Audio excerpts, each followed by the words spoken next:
What's going on, guys? WebsterStyle, Brian Sapph, here with another edition of the NRW Checkpoint. Brian, how you doing today, man? Doing okay. Yourself? I'm good. I'm making it. I'm alive. I'm kicking. And unfortunately, we have to report on some things that are no longer alive and kicking.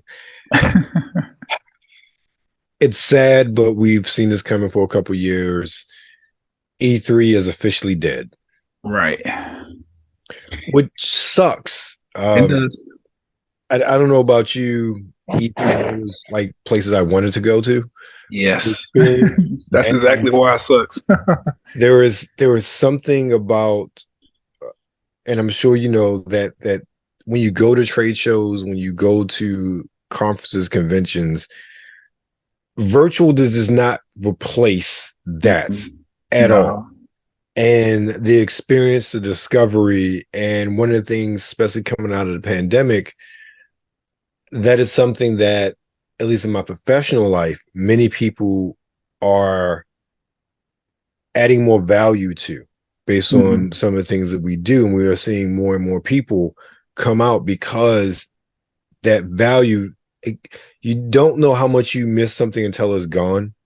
Right. So that's exactly what happens. So it's sad because, and I understand a lot of this is not even because of the public, it's because the companies not feeling as though they have to shell out this money anymore. But for me, it's the smaller companies that were there, not so much the bigger companies, the Microsofts, the Sonys, Nintendos. They don't need to showcase at E3. Right. But those smaller companies, like for real, like we found out about Arcade 1UP because of E3.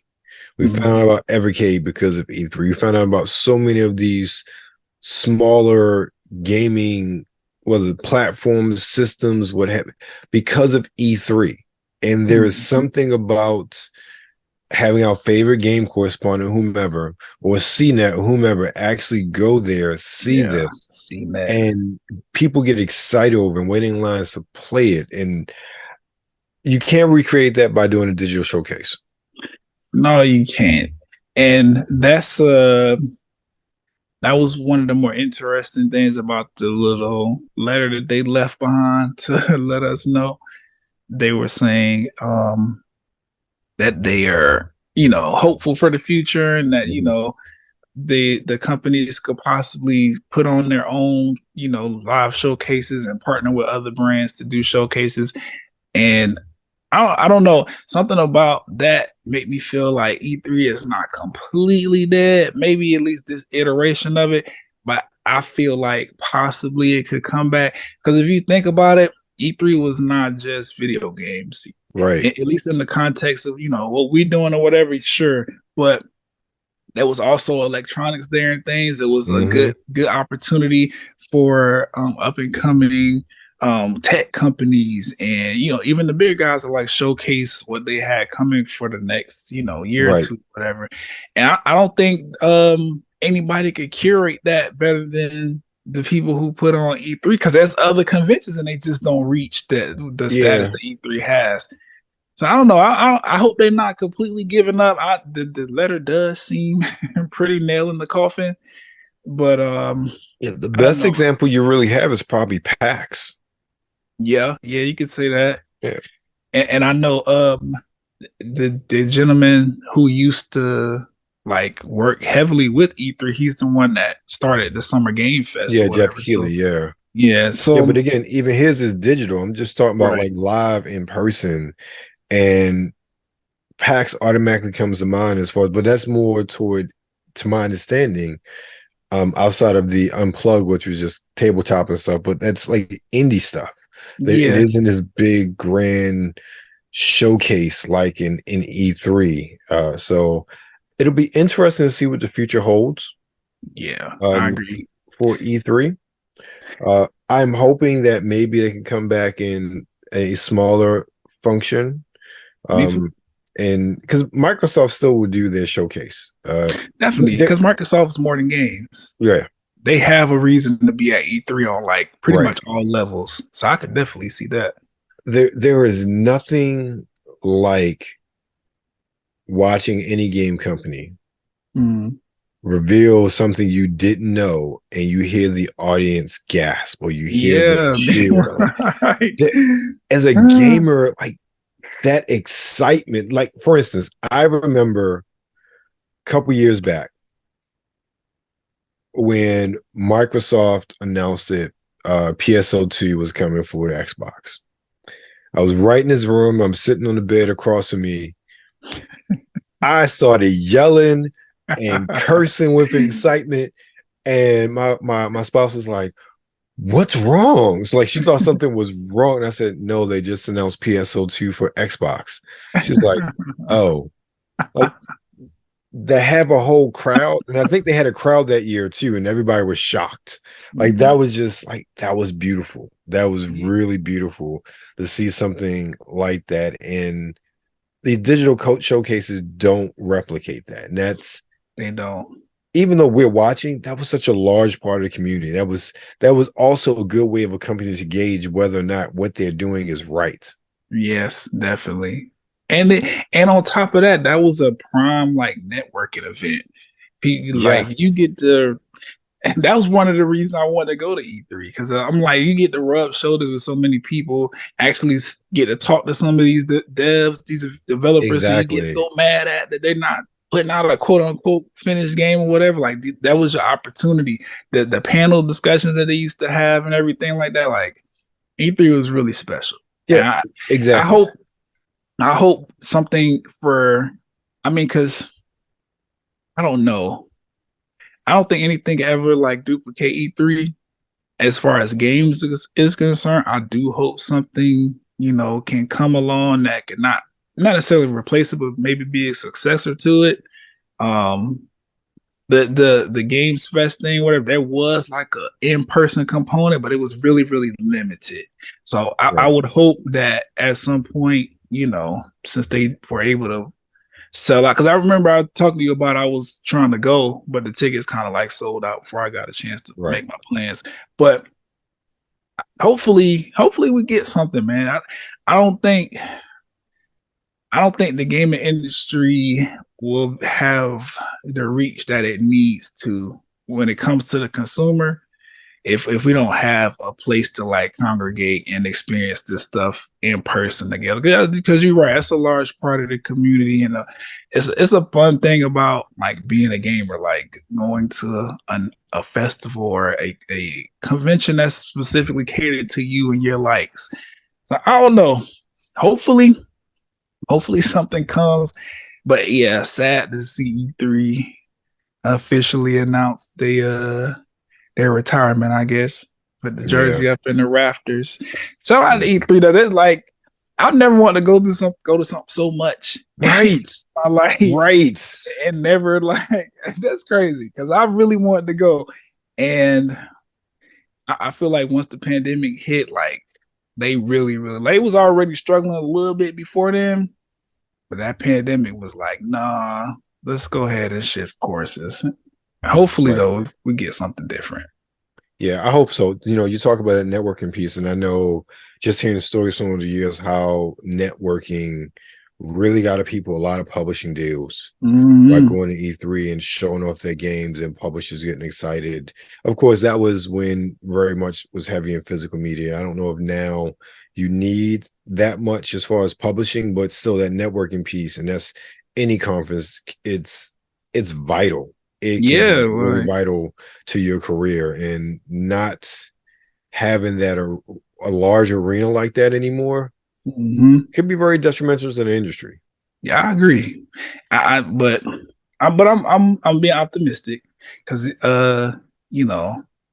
Nintendo announced earlier this year that they were I think they do one every year, but in Washington don't they have like a big like Nintendo specific conference? I think so. Yeah, I would hope that continues to grow, especially with all the advancements that Nintendo is making in entertainment. Their movies are doing really well and things like that. We got the Super Nintendo Switch coming. That's what I'm gonna call it until they tell me. Look, if Nintendo doesn't use that, I'm mad. They missed a golden opportunity. That is a perfect name for a Switch successor. The Super Nintendo Switch. Because if it don't happen, like SNS. what's the purpose of having the name Nintendo if you got going? Anyway, yeah, I'm excited. I'm excited to see how that grows and expands with the absence of E3. Hopefully, Sony can get their head out of their ass for a second and put on something amazing like that as well. Because are we discussing that? Because this week, as a gamer, to the left, Sony has just let me down 2023. Like with all of them. I mean, everything, all of their moves. The only move that I'm like, oh, as a gamer, that's cool, is what we're going to talk about probably with the Game Award highlights. But business-wise, they have been so screw you to their customer base this year. It is unbelievable. Yeah. And the fact that so many people are defending them, like, dude, they like literally you're being ripped off in so many aspects by this company, and you're still cheering them on. So I was like, I can't. I mean, I'm optimistic. They got my money already, so I'm locked in. So I guess I just got to ride this out. But I don't like the way it's going. But Sony, I guess they can do what they want to do, because who gonna tell them no? Right. Yeah, true. When you're market leader, you're market leader. But let's go to something that was DOA. We brought this up last week about how they almost had me. That trailer was good. Yeah, and that was the thing. The day before, we watched the trailer. Trailer looked good. Turns out the game looked nothing like the trailer. It was nothing like they were advertised. And then they did the old bait and switch. This thing, Brian, this whole thing has just been crazy. The developer shut down 5 days after the game launched. Craziness. Shut down. Right. Because as of today, they done renamed. Come to find out, they simply just renamed themselves. Right. And then they said they were using the money they got to pay back developers or pay back investors. And then it's, oh, no, we didn't get any money from this at all. Mind you, Steam holds everything for 30 days. And it's like, this has been a cluster. And it's, people online have been saying it's a scam. It's just like, dude, people can go, look, and I'm not a developer, so I don't know nothing. But so I go with those that know better online. And there's some cats that do YouTube that are developers. They literally went in and highlighted every single asset flip that they used in that game for Unreal 5. Wow. And priced out how much those assets would cost. And I think somebody, and I got to find out who, is actually doing that and recreating the game themselves based on those asset flips. Oh, wow. And it doesn't take 5 years based on what the developer said. I mean, of course it don't. They took 5 years to come up with a lie. They had to put together a fire trailer that it had to be tens across the board, had to knock it out. They was like, this trailer gotta entice every living person to put money in our pocket so we can make our big escape. This is a heist job. This is something that you would see on Netflix or something, one of these series of movies where somebody robbing this extremely valuable thing from somebody that's super rich and powerful. Like this was calculated. It was planned. It sucked because it sucks to me, at least, because they are this particular situation with the day before. It's low key like highlighting something in the industry that like is completely, people aren't paying attention to, and that is the fact that these gaming companies literally just rob people all day and night for this content. I think about Call of Duty and how that's a repackaged game every year for I don't know how long. 2K out here just robbing. Like, it don't matter. You at the mercy of these people who are making things that you're interested in playing. I would say this though. I agree with you and disagree about that point. I agree, but people know what they're getting into with those known properties. This is an instance where you have a game that was blatantly false advertised by an indie developer that became the biggest wishlist game on Steam ever. And they said Ever. And they said And beef in the night. For it to come out and have none of the options that they said they were going to have. It doesn't look anywhere near what you advertised in all of those trailers. And the sad thing is, and I was watching some other commentary, it's having a ripple effect on other indie publishers because this has been such a big fiasco, people are scared to give some people give indie publishers a chance because they're afraid they'll buy it and it'll be something totally different. Yeah. And then that makes complete sense. There's a lack of trust between the gaming community from the consumer side and the gaming community from the development side. And I don't know. You already should be skeptical. Like many people was calling this game a scam. Like you looking at the trailer, it was like, nah, they can't really put all that in one game and sell it to us at a reasonable price. Unreal. So I mean, early access. Flags. Yeah. Look, at least it wasn't a full $70. It was only 40. Only nothing. But I did see that they sold anywhere from like 200,000 to 25 some copies, 250,000, and 91,000 refunds. Yeah, of that. So maybe they didn't get no. I mean, they got some money, but maybe they ain't recouped. What they got. I was listening to somebody today, right? Maybe about an hour ago or so, and they were saying, I think the whole asset thing, that if they caught at $40 a pop, they said if they only need what it was about, I think it was 2,000 to 5,000 people to actually keep the game for them to make about $200,000 or something like that. Like, so they can make a good chunk of change based on the work they put into it with only a few people keeping that game. And that's what's going to happen. Right. Because let's be real, because the analogy they gave, with example, there's still people online playing it on Twitch for the views because of all the word of mouth for the game. And the gentleman I heard was like, that's all you need. All you need is those handful, that subset of a subset of a subset who kept the game. You'll get that money, and you got six figures right there. And that's after Steam takes their cut. Nah, that makes sense. Yeah, I mean, so I just want to understand why they lied to the people. Yeah, we know why they lied, because they wanted that money, and they put up a good. Then you have to do it like this, though. And they got people. And they got people. Have to do it like this, though. They have to. And even under the early access banner, for it to be so bare bones, because I watch a couple of different gameplays, and I'm like, really? Like, I said to myself, where are the zombies? Right. Like, people just run around, like, you see, like, those, and this barren world with all these zombies, like, there's like one zombie here. Like, the car alarm is going off. There are no zombies.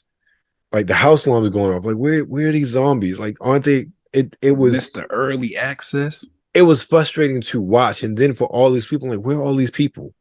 Like, they're all these people supposed to be playing. It's so ridiculous, and I am sad that people got fleeced. Swindle. Yes, literally swindle. But let's talk about something that you and I both had a lot of fun watching the other day. Okay. The Game Awards. Brian, this is the first Game Awards I think I've watched pretty much from beginning to end. Yeah, I can agree with that. But I think that's because this particular, well, at least for me anyway, this particular Game Awards, like I could visibly see in the nominees, like, oh no, these games actually did deserve to be nominated. Right. Which, the Game Awards, they do a pretty good job at nominating the right games for each category. For the most part, yeah. Yeah, we had our discussion. Right. Yeah, for the most part. But it was like every game that was nominated, it was like, even if you didn't play it, you definitely heard about it. Yeah. You definitely knew, like, oh no, it definitely deserved to be here, just by the things you hear in the reviews you would read or watch people who have played it. So it was interesting, because I'm like, wow, it really could go to anybody for a lot of these categories. Yep. Yeah, for real. It really was. That made it interesting. And then on top of that, you know, I really want to see what games was coming out for next year. You know what I got excited about. Sega. Like that was the highlight of my game. Yeah, I agree. Just to see that Golden Axe game and Crazy Taxi. Yeah. And I'm thinking it's so cool that we're still going to have the 2D Streets of Rage and Streets of Rage 4, but now they're doing a 3D Streets of Rage. I was like, and Jet Grind Radio. All of it. And more like this stuff they haven't announced yet. Right, which is crazy because not too long ago, we were just telling Sega to get up and do something. Yep. And they came to the table and said, they came to the table. Do a bunch of remakes, some new games that's continuing the old. I'm really excited for Crazy Taxi. I'm not even going like me too. Sega man. has Sega has some iconic properties. Yes. And I did see like maybe 2 other games that they announced in the trailer. I was like, oh, definitely. But Crazy Taxi, that's the one for me. Outside of that, this Blade game, this Marvel Blade game. Yeah. That was the other one that caught my eye. I forgot who the developer is on it. Arcane Leon. Okay. So Bethesda. Yeah, Bethesda. Yeah. And yes, because we were talking about they do a pretty good job with their games. So I think Can we talk about that for a second? What's up? I thought that was the whole. We talk. We both hate fanboyism. Right. But we know what these game companies do, okay? We know. Microsoft has said Bethesda games are going to be played wherever there's Game Pass. Any new title. Okay. And the internet went wild, like, oh my God, is Blade coming to PS5? Is Blade coming? Because there was no Xbox logo at the end of that trailer. Right. I'm sitting there thinking, it's Bethesda. Right.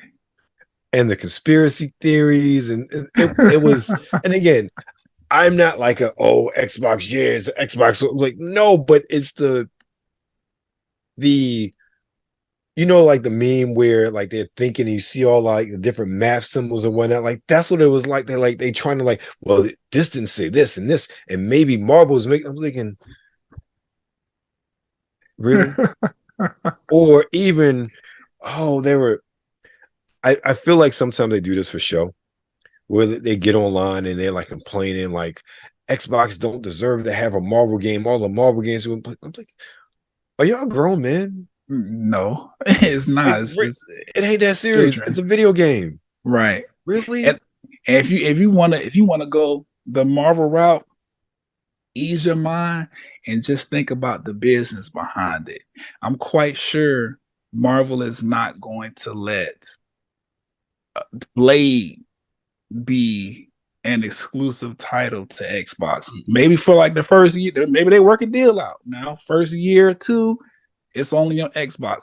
But with the plans that they have for Blade as far as MCU is concerned, there are new comic books coming out.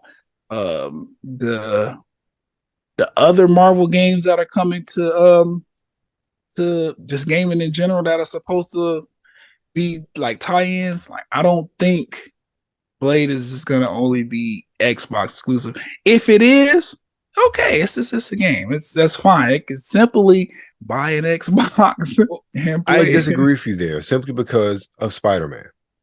Spider-Man proved that you can have an exclusive title. Now, Spider-Man, first of all, nobody in their right mind, I don't care what company you at, will ever say that a Blade game will sell just as much as a Spider-Man.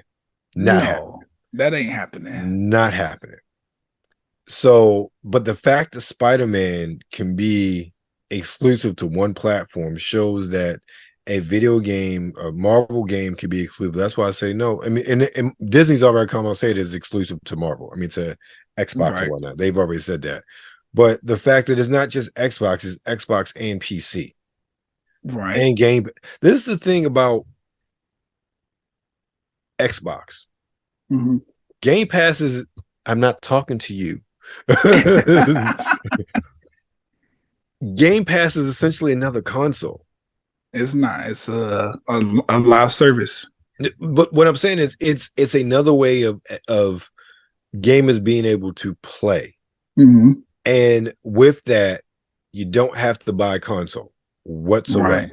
And in this case, so you literally are now opening up an avenue for people to play without plunking down $400, $500 for, or $200, $300 Series X for a game system or a PC. Or I think, and again, I read that Blade was started 2 years ago.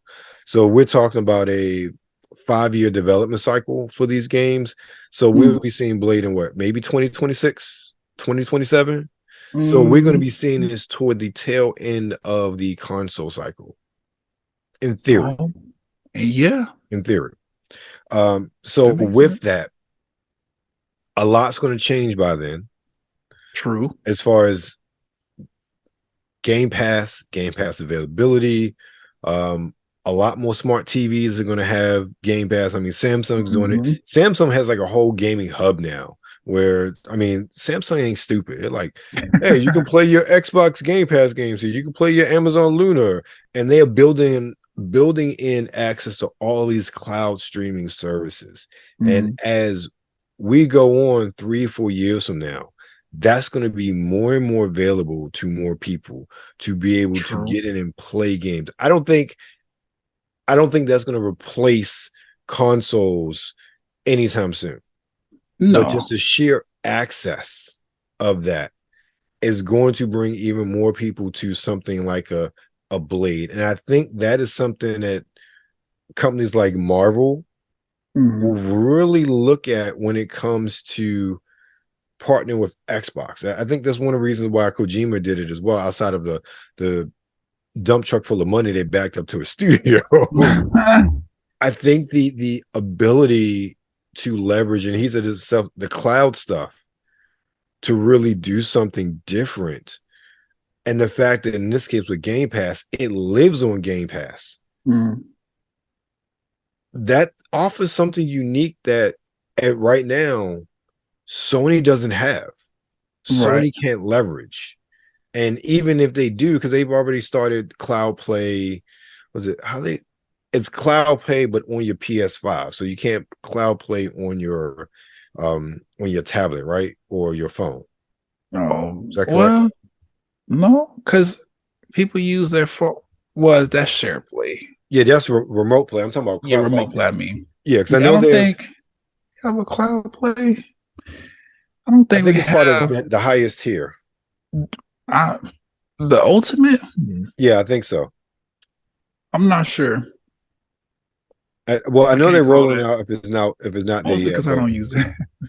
But yeah, but it's one of those things where you can stream PS5 games to your PS5 without downloading them. So they do have Cloud Play, and I think that was very recently implemented. I think it was part of that whole press release when they increased the prices. It's probably why you remember about it.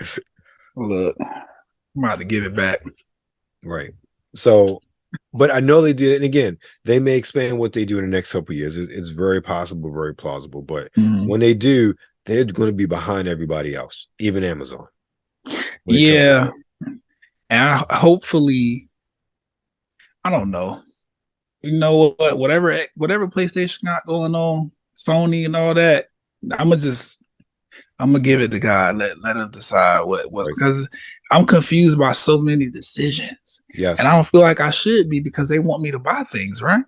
Right. So it's like, why do I not feel comfortable with the things you're doing, but you want me to give you money?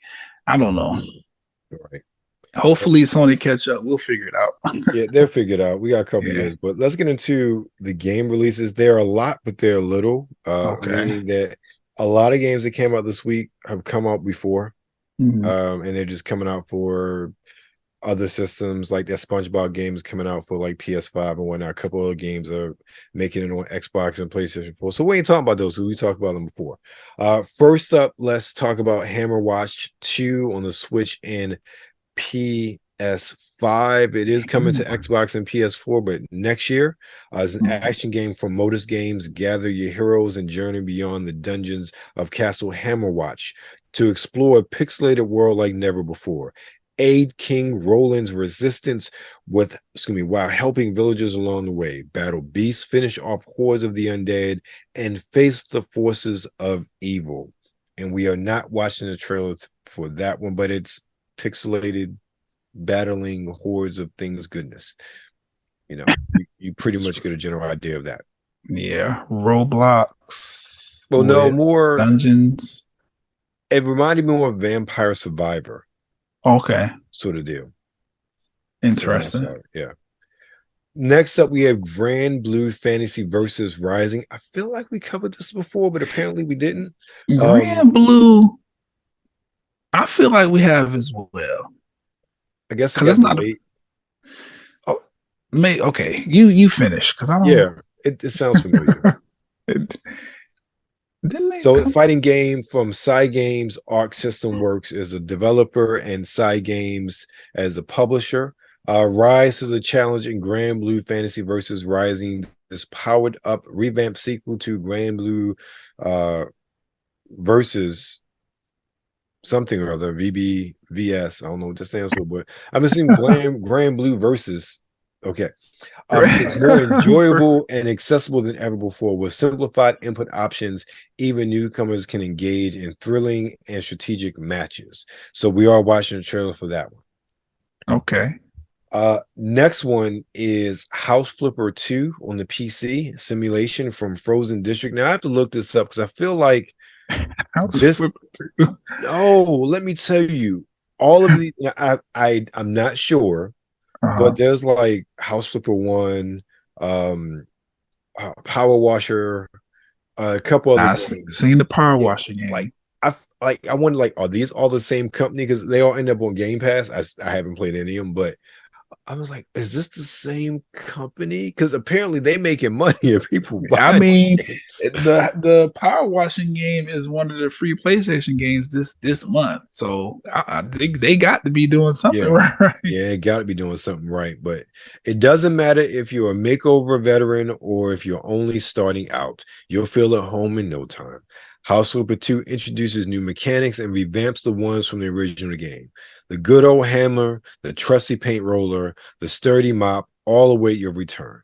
The new visuals make our fixer-uppers look crisp as never before.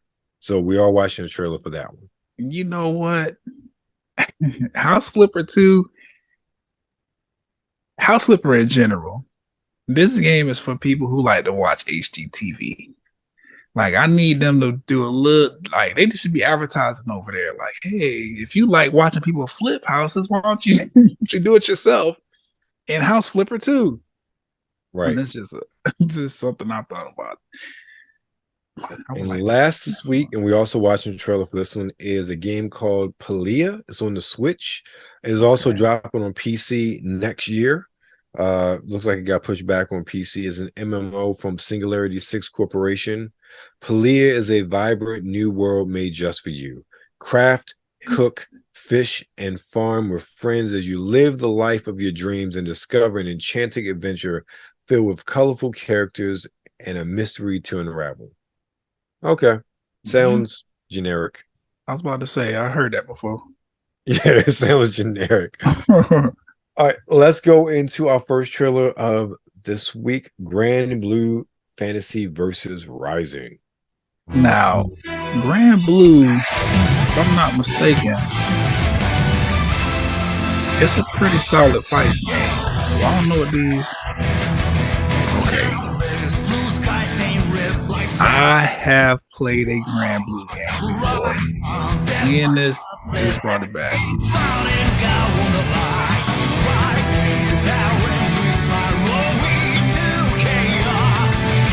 The art style is weird. Yeah, so how do I describe it? I don't know. It kind of, the way they draw it, it almost makes you feel like, oh, that's perfect, like you're in an arcade. like how you remember games like the Streets of Rage, those kind of like side scrolling games where they kind of draw out like that, and it's interesting because you're playing the campaign mode, at least from what I'm playing, it's like that. Like you'll have a fight like this or whatever, and then the health bars will go away, and you're literally like running across the screen like Streets of Rage or something. I mean, it's intentional. They want to give it an arcade feel.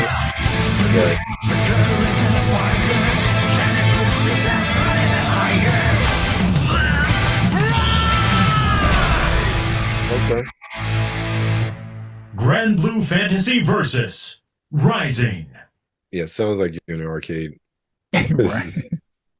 Yeah, I'm pretty sure that's intentional. Yeah. Next up, we have Palia. What are we talking about?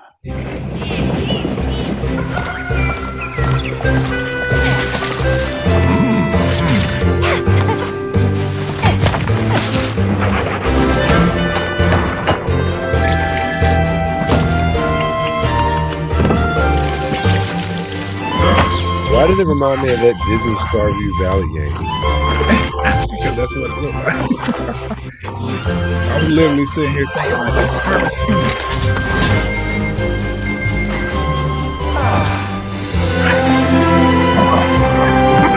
I've seen this trailer before.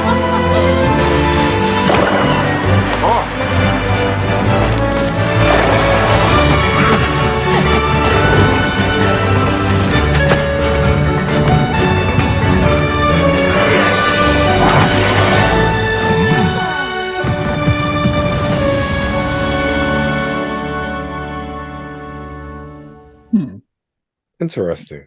Yeah. I'm noticing that, well, at least it just dawned on me that the whole, what Harvest Moon did with the whole, farm simulator stuff, that really did turn into a genre. And a bunch of games are just reskins of Harvest Moon.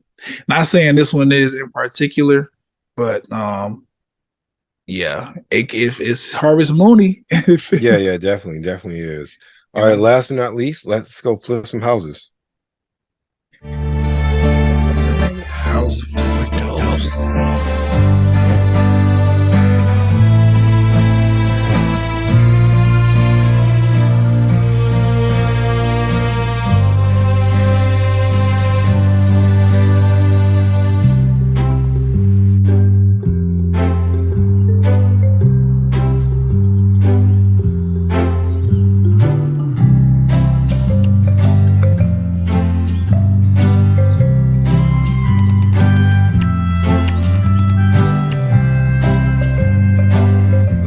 Building a house from the ground up. I thought it was flipping it. This is a lot more than just flipping. Right. Well, if you're watching those HGTV shows, a lot of times they take that bad boy down to the studs and just redo it. Right.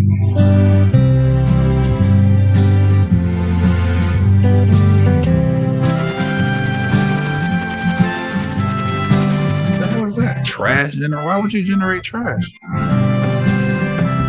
don't know. This is weird. You just put trash on the ground to pick it up. What?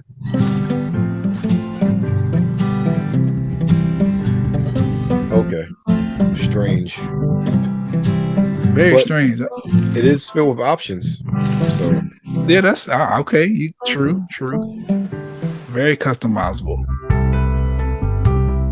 All right. Interesting. All right. You did more than flip houses, but okay. Yeah. All right. So that's it for the game this week. Brian, what's going on with you, man? Nothing much. I guess nothing. I've been enjoying the holiday season, so I ain't really been putting too much into the podcast, but I did start writing 2 different episodes, mostly talking about the interesting things coming up in 2024 as far as games are concerned. Gotcha. And then couple music reviews. Some albums came out I wanted to chat with the people about. But who knows when those will come out? I'm still in the writing process, and I'm not in a rush to finish anything. Understood. It's the holidays. Just be leisurely. We'll come back hot in 2024 if I don't put anything else out. But that's pretty much it. What about you? Oh man, it's a lot. Episode 174 came out. Well, since last time we talked last week. See, so Game Bites with Halo Infinite came out both on WebsterStyle and NRW World. So watch that. I pick up Halo Infinite for the first time in months, and I did not like Halo. I enjoy Halo quite a lot, but I just hadn't picked it back up in a while. I'm glad I did. I had a lot of fun playing through. Episode 174 of the podcast came out. Talk about my highlights from the Game Awards. Talk about Highland Tale as the game of the week we talked about last week. I finally watched the Seconds to Jam movie, so I watched that. It was okay. 30 minutes too long, but it was okay. And then I picked up the limited edition Xbox Series X day trip watch from I guess it's pronounced Mr. Watches. So I talked about that, my impressions of that. I gotta do a full video on that one, but I haven't gotten a chance to sit down and do it because also this week dropped my interview. What's the last time we talked? Dropped my interview with